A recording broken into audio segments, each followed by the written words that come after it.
Shalom, bertemu lagi dalam renungan hari ini.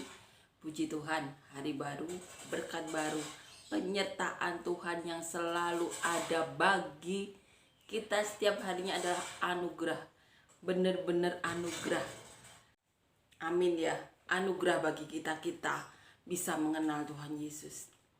Anugerah bagi kita bahwa 2000 tahun yang lalu Tuhan Yesus turun ke muka bumi ini memuridkan para rasul dan para murid-muridnya, sehingga para muridnya karena telah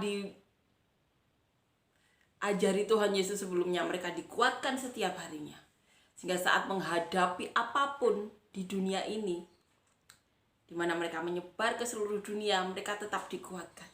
Kenapa? Karena mereka sudah dimuridkan Tuhan Yesus. Mereka benar-benar berakar kuat dalam Tuhan Yesus. Dan karena mereka, kita bisa mengenal siapa itu Tuhan Yesus. Kita bisa mendengar firman-firman Tuhan Yesus, sehingga kita memiliki apa itu yang namanya iman. Sehingga Tuhan Yesus masih berbicara sampai hari ini. Amin ya. Dan saya salah satunya yang diberi anugerah bisa merasakan apa itu namanya nubuatan. Tuhan Yesus berbicara kepada para pendetanya, 3 pendeta besar, almarhum pendeta Yesaya Parayaji dari gereja Tiberias, Pastor Samson Dabas dari Nigeria, dan seorang pendeta yang bernama Pastor Yosef dari India. Beliau mengatakan ketiga beliau ini mengatakan hal-hal yang pada intinya sama. Amin ya. Dan kita tentunya berharap dan berdoa bahwa apa yang saya rasakan ini bisa juga dirasakan oleh manusia lain. Tentunya yang harus kita lakukan, orang-orang yang saat ini yang tahu Tuhan Yesus senyata itu, adalah menyebarkan firman Tuhan, bersaksi, sehingga banyak orang yang mendengar mengenai Tuhan Yesus. Iman, pengharapan, kasih, inti dari pengajaran Tuhan Yesus ini bisa diketahui semua orang, sehingga banyak pengharapan dalam Tuhan, iman dalam Tuhan. Roh Kudus ada dalam diri mereka. Iman yang Tuhan katakan seperti ini ya, biji sesawi ini bisa tumbuh di setiap hati orang. Dan banyak orang yang bisa mendengar Roh Kudus berbicara kepada diri mereka, bahkan para malaikat atau bahkan Tuhan Yesus sendiri. Tetapi untuk itu bisa terjadi, kita harus melakukan apa yang para murid dan para rasul lakukan 2000 tahun yang lalu. Kita harus bersaksi, berfirman, memperkatakan ini loh, perkataan Bapa yang didengar Tuhan Yesus kemudian disampaikan kepada para rasul dan para muridnya. Firman ini bukan sembarang firman, tetapi perkataan Bapa. Berarti bagian diri Bapa adalah kan Roh Kudus. Firman ini disampaikan Bapa sendiri kepada Tuhan Yesus. Kemudian Tuhan Yesus menyampaikan kepada para murid dan para rasul. Ada bagian dari diri Bapa. Ini adalah perkataan Allah yang disampaikan kepada Tuhan Yesus. Kemudian Tuhan Yesus mengajarkannya kepada para murid dan para rasul. Kita tahu selama di muka bumi ini hanya kepentingan Allah, kepentingan Bapa saja yang disampaikan Tuhan Yesus.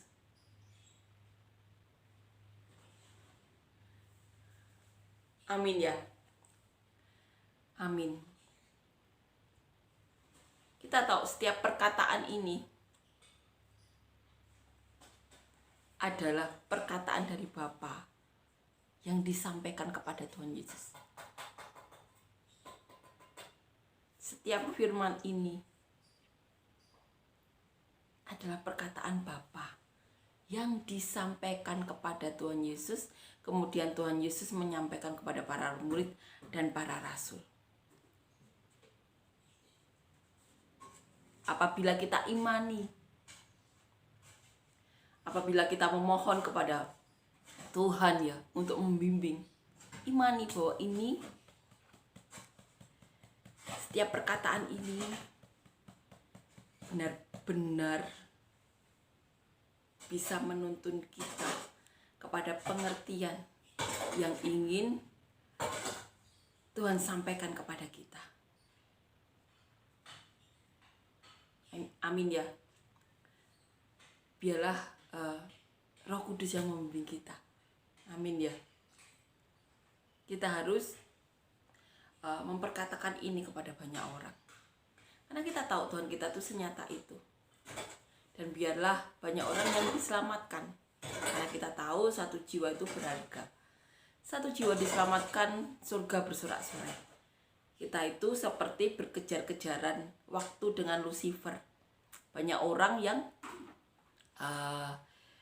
ditarik Lucifer menuju tempat yang disediakan bagi dia, yaitu neraka. Padahal tempat manusia itu di surga. Kita harus bersaksi, berfirman ya. Karena kita tahu setiap firman ini berarti mengandung Roh Kudus. Bapa menyampaikan kepada Tuhan Yesus. Kemudian Tuhan Yesus memuridkan orang-orang Yahudi saat itu ya. Para murid, para rasulnya diajar Tuhan Yesus. Amin ya.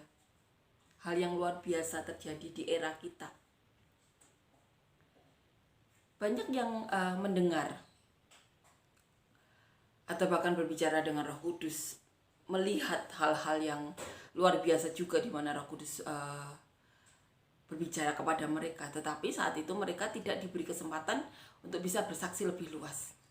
Tetapi apa yang saya alami ini disampaikan oleh 3 pendeta yang berbeda, di mana saya tidak mendengar sendiri, tetapi beliau-beliau ini mendengar bagaimana Roh Kudus, bagaimana Tuhan berbicara kepada mereka.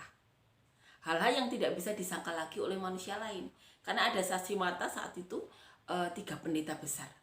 Yang satu saat ini almarhum pendeta Yesaya Prihaji sudah meninggal.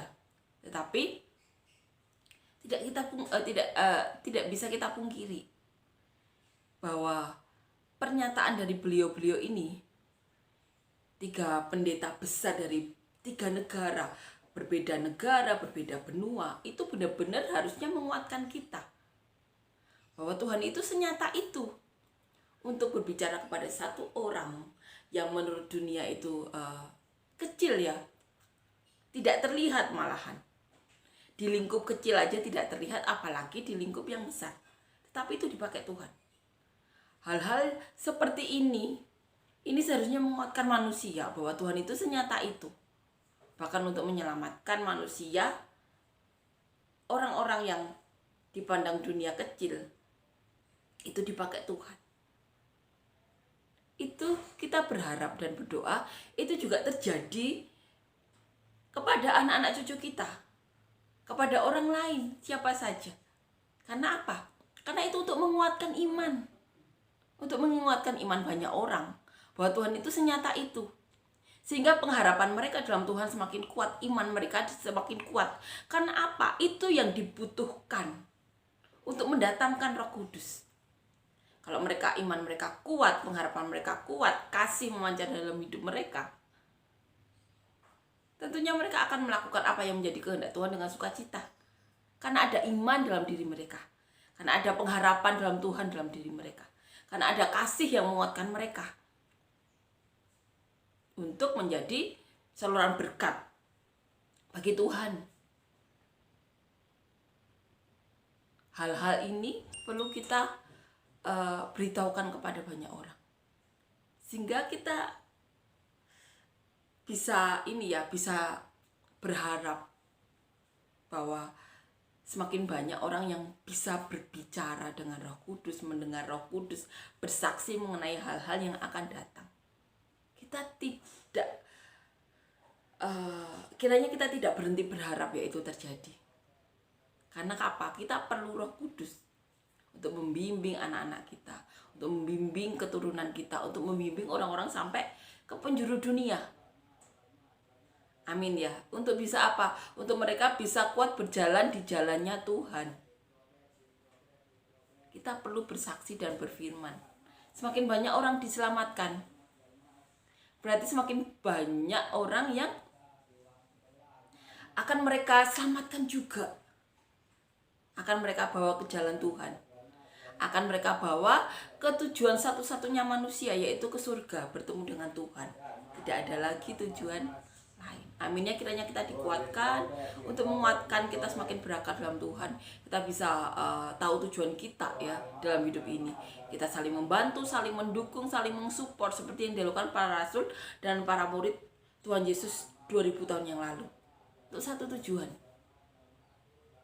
Amin ya, bertemu dengan Tuhan nantinya. Amin ya. Amin, kita akan nyanyikan lagu yang pertama.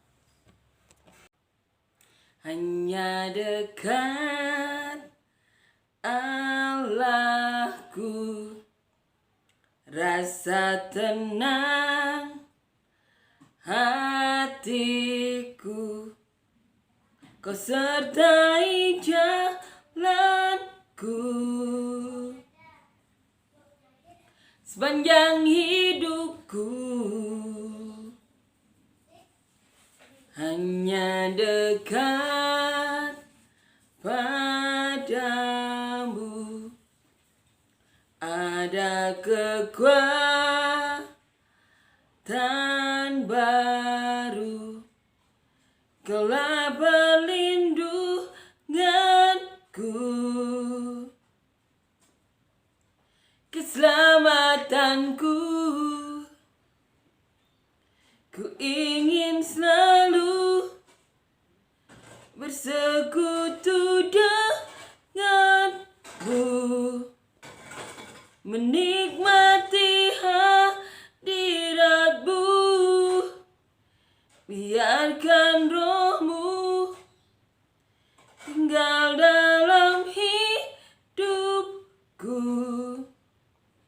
Sungguh indah bersamamu selamanya. Amin ya. Puji Tuhan, amin. Kita akan lanjutkan membaca dan merenungkan ayat firman Tuhan di 1 Korintus pasal yang ke-15 ayat 1 sampai 11. Judul perikopnya Kebangkitan Kristus. Dan sekarang saudara-saudara, aku mau mengingatkan kamu kepada Injil yang aku beritakan kepadamu dan yang kamu terima dan yang di dalamnya kamu teguh berdiri. Oleh Injil itu kamu diselamatkan asal kamu teguh berpegang padanya, seperti yang telah ku beritakan kepadamu. Kecuali kalau kamu telah sia-sia saja menjadi percaya. Sebab yang sangat penting telah kusampaikan kepadamu, yaitu apa yang telah kuterima sendiri, ialah bahwa Kristus telah mati karena dosa-dosa kita, sesuai dengan kitab suci. Bahwa ia telah dikuburkan dan bahwa ia telah dibangkitkan pada hari yang ketiga sesuai dengan kitab suci. Bahwa ia telah menampakkan diri kepada Kefas dan kemudian kepada ke-12 muridnya. Sesudah itu ia menampakkan diri kepada lebih dari 500 saudara sekaligus. Kebanyakan dari mereka masih hidup sampai sekarang, tetapi beberapa di antaranya telah meninggal. Selanjutnya ia menampakkan diri kepada Yakobus, kemudian kepada semua rasul. Dan yang paling akhir dari semuanya, ia menampakkan diri juga kepadaku, sama seperti kepada anak yang lahir sebelum waktunya. Karena aku adalah yang paling hina dari semua rasul, bahkan tidak layak disebut rasul, sebab aku telah menganiaya jemaat Allah. Tetapi karena kasih karunia Allah, aku adalah sebagaimana aku ada sekarang, dan kasih karunia yang dianugerahkannya kepadaku tidak sia-sia. Sebaliknya, aku telah bekerja lebih keras daripada mereka semua. Tetapi bukannya aku, melainkan kasih karunia Allah yang menyertai aku. Sebab itu, baik aku maupun mereka, demikianlah kami mengajar dan demikianlah kamu menjadi percaya. Jadi di sini kebangkitan Kristus diberi judul seperti itu ya di perikop ini. Bagaimana Paulus menceritakan bahwa Tuhan Yesus telah menampakkan diri kepada banyak orang. Di sini dikatakan lebih dari 500 saudara sekaligus. Kebanyakan dari mereka saat itu ya, saat Paulus menulis surat ini masih hidup. Ada beberapa yang meninggal. Dan Paulus berkata kemudian kepada Yakobus, kemudian kepada para rasul lainnya, dan yang paling akhir dikatakan saat itu kepada Paulus. Paulus juga mengatakan dia yang paling hina. Dia menyebut dirinya tidak layak dijuluki rasul ya, karena dia saat itu telah menganiaya jemaat Allah. Tetapi di sini kita bisa lihat ya, rasa bersalah Paulus itu ditebus Paulus dengan bekerja lebih keras daripada para rasul lainnya. Kita tahu Paulus sampai tidak menikah, bahkan tidak mau mengambil bagian ya dari uang-uang jemaat yang memang haknya Paulus yang mengajar jemaat saat itu. Paulus bekerja karena saat itu Paulus merasa merasa paling hina. Paulus mengatakannya sendiri, dan Paulus mengatakan bahwa dia bekerja lebih keras daripada mereka semua. Tetapi bukannya aku, Paulus mengatakan itu bukannya Paulus, bukannya dirinya, melainkan kasih karunia Allah yang menyertai Paulus. Amin ya. Dan apa yang dilakukan Paulus ini kiranya bisa menguatkan kita juga, bisa benar-benar menguatkan kita untuk melakukan apa yang seperti para rasul lakukan.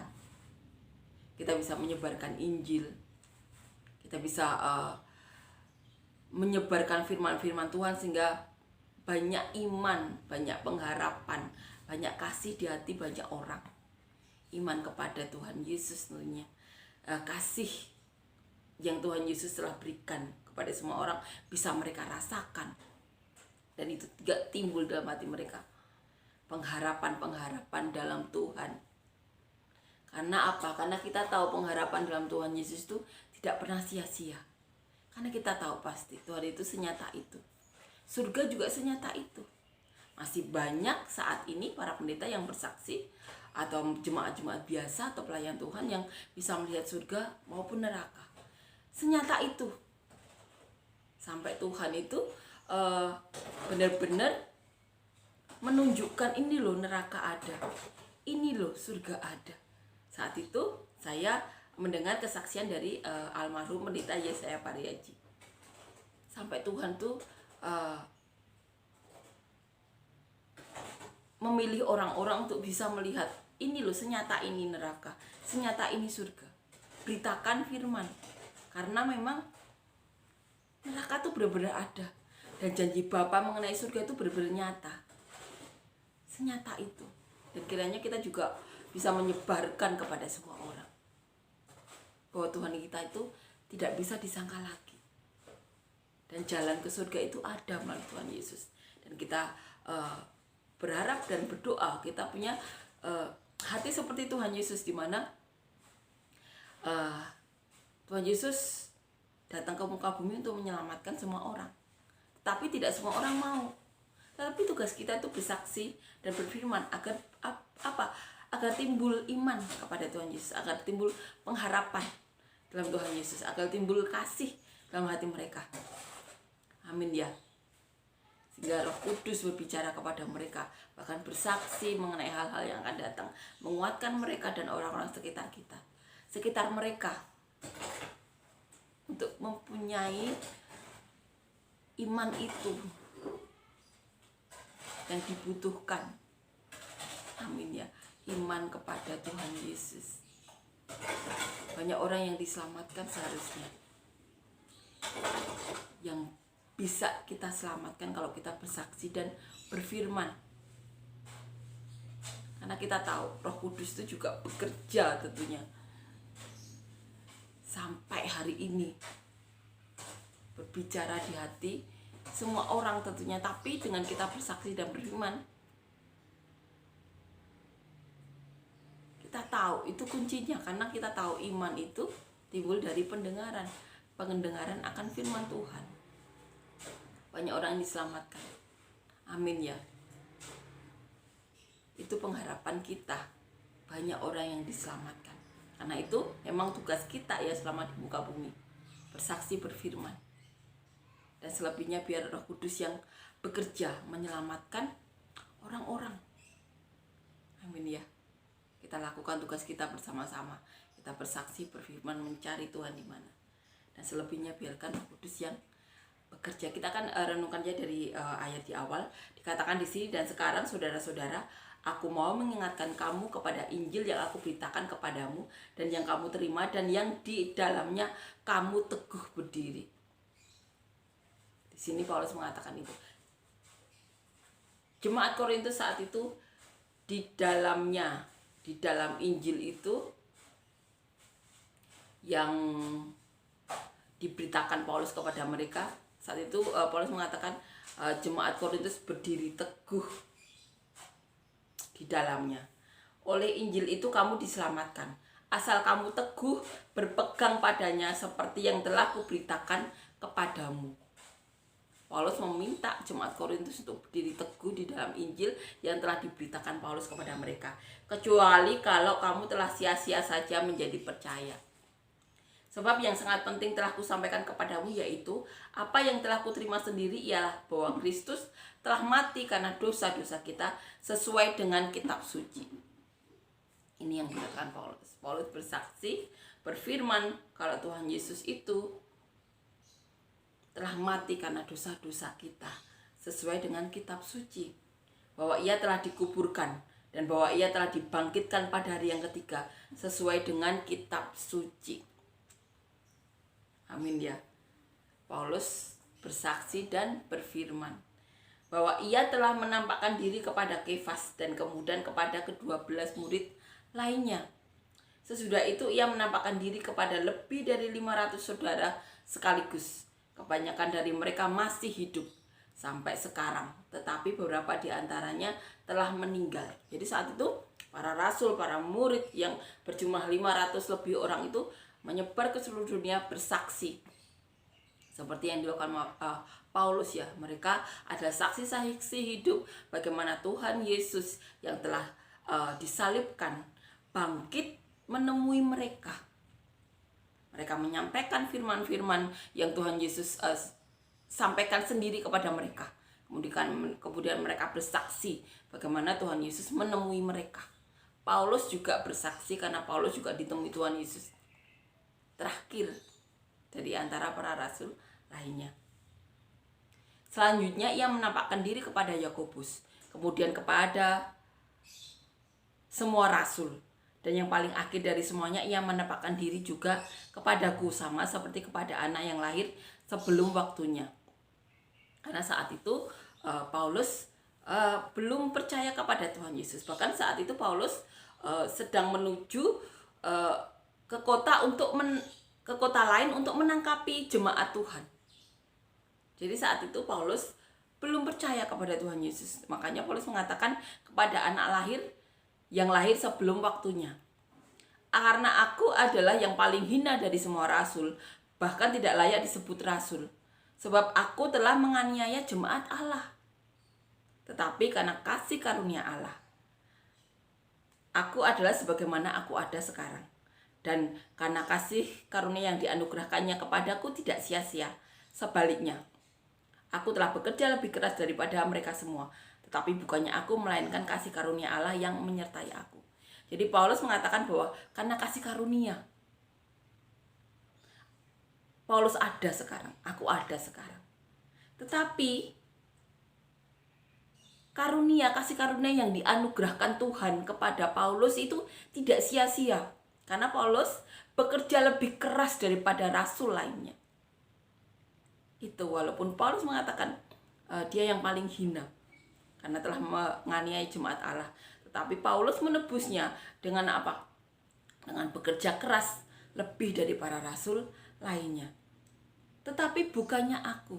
Di sini Paulus mengajarkan kerendahan diri. Tetapi itu semua bukan karena Paulus, melainkan kasih karunia Allah yang menyertai Paulus. Sebab itu baik aku maupun mereka demikianlah kami mengajar dan demikianlah kamu menjadi percaya untuk menjadi seperti Paulus. bagaimana Paulus menghadapi banyak penganiayaan.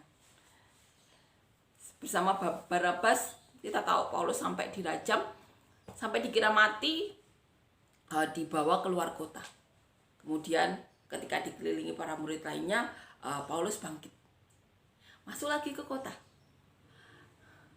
mengajar lagi, di penjara, disesah. Itu semua karena penyertaan Tuhan. Kalau ini ya manusia kita yang melakukan sendiri, kita tahu dengan sadar bahwa kita tidak akan sanggup. Tetapi dengan pengharapan yang diberikan Tuhan kepada Paulus sampai bisa melewati semuanya. Itu semua bukan karena Paulus sendiri yang mengatakan, tetapi karena kasih karunia, penyertaan. Amin ya. Amin. Kiranya kita juga bisa saling menguatkan, saling mendukung, saling mensupport seperti yang dilakukan para rasul dan para murid lainnya. Kita harus sadar akhirnya semuanya akan kita tinggalkan. Dan satu-satunya tujuan kita tuh bertemu Tuhan, tidak ada yang lain. Jadi apapun keadaan kita hari ini, punya pengharapan, punya iman kepada Tuhan, karena kita tahu pengharapan dalam Tuhan Yesus tidak akan pernah sia-sia.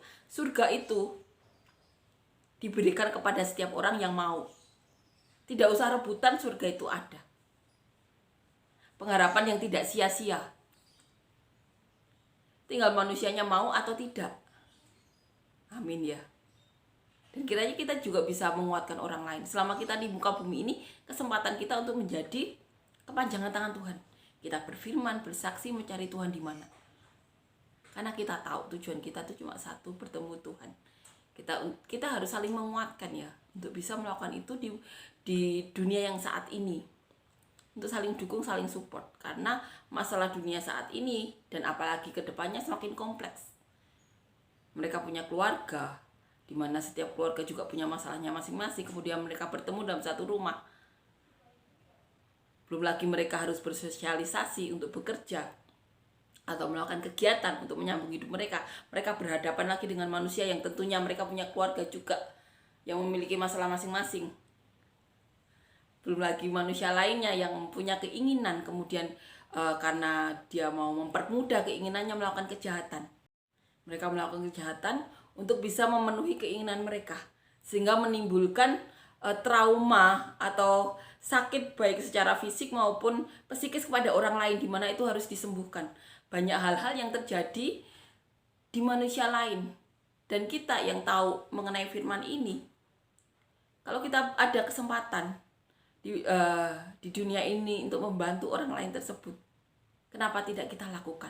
Makanya kita perlu saling dukung, saling support untuk bisa melakukan apa yang diinginkan Tuhan di dunia ini. Itu kita harus saling dukung, saling support, karena masalah manusia saat ini itu begitu kompleks. Mereka harus menjalani kehidupan pribadi mereka. Mereka harus menjalani kehidupan sosial mereka, di mana mereka harus berhadapan dengan keluarga, kemudian berhadapan dengan orang lain yang punya budaya sendiri di dalam keluarganya masing-masing.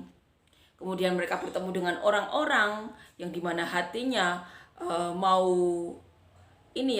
memenuhi keinginan mereka dengan melakukan apa saja. Skalanya bisa beda-beda ya. Ada yang kejahatan kecil dengan hanya fitnah atau hanya menjelek-jelekan atau membuat berita hoak. Tetapi ada yang skalanya besar sampai menyakiti.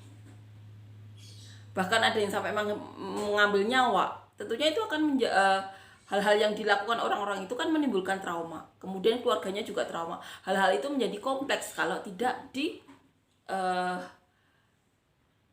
kalau kita tidak bisa memberikan solusi. Mungkin mereka yang mempunyai masalah itu tidak ada waktu atau tidak ada uang untuk pergi ke orang-orang yang profesional yang bisa menangani masalah mereka, atau mereka malu. Banyak hal. Makanya selama kita ada di dunia, kalau kita ada kesempatan untuk menjadi kepanjangan Tuhan, kepanjangan tangan Tuhan ya, kenapa kita tidak lakukan? Amin ya. Karena Itu tugas kita sebagai orang-orang yang mencintai Tuhan. Amin ya. Kalau kita ada kesempatan, kenapa kita tidak lakukan? Amin ya. Hal-hal apapun yang Tuhan berikan ya, karunia-karunia untuk bernubuat itu pergunakan untuk menguatkan orang lain. Dan usahakan, karena karunia Paulus katakan tuh harus diusahakan. Dan kalau kita bisa melakukan lebih lagi, lakukan. Kalau kita bisa menolong orang, lakukan. Dan tentunya semuanya itu perlu saling dukung, saling bantu, saling support ya. Dan kiranya kita dikuatkan dalam Tuhan untuk bisa melakukan apa yang menjadi kehendak Tuhan di dunia zaman sekarang yang semakin kompleks. Amin ya. Amin. Kiranya kita dikuatkan untuk menguatkan, kita bisa saling support, saling bantu. Terima kasih Yesus untuk kebaikan-Mu, terima kasih untuk penyertaan-Mu, terima kasih untuk kasih karunia-Mu, kebaikan-Mu Tuhan dalam hidup kami. Kami berdoa Tuhan untuk siapapun dari kami yang saat ini mengalami sakit, berikan kesembuhan, berikan mujizat-Mu. Apapun dalam tubuh kami yang bukan daripada-Mu, cabut. Kami juga berdoa Tuhan, siapapun dari kami yang membutuhkan pekerjaan dan usaha, beri kami semuanya pekerjaan dan usaha yang daripada-Mu, yang dapat mendekatkan kami lebih dekat lagi kepada-Mu, yang dapat memberkati orang-orang sekitar kami Tuhan, dan membawa mereka lebih dekat lagi kepada-Mu. Kami juga berdoa siapapun dari kami yang membutuhkan pasangan hidup, beri kami semua pasangan hidup yang daripada-Mu, yang cinta Engkau, yang takut Engkau, yang dapat membawa kami, keluarga kami, orang-orang terdekat kami lebih dekat lagi kepada-Mu. Dan berikan kami semuanya anak cucu daripada-Mu yang takut Engkau, yang cinta Engkau, yang dapat menjadi saluran berkat-Mu Tuhan. Kami berdoa untuk siapapun saat ini mengalami masalah, beban berat Tuhan, pergumulan hidup, beri jalan keluar-Mu, beri jawaban-jawaban doa yang daripada-Mu, berikan solusi-solusi daripada-Mu, dan bila nama-Mu yang dipermuliakan, kasih karunia-Mu melimpah dalam hidup kami, Roh Kudus-Mu melimpah dalam hidup kami, penyertaan-Mu Tuhan selalu ada bagi kami. Terima kasih Yesus, Kau bernyata berada dalam nama Tuhan Yesus, amin.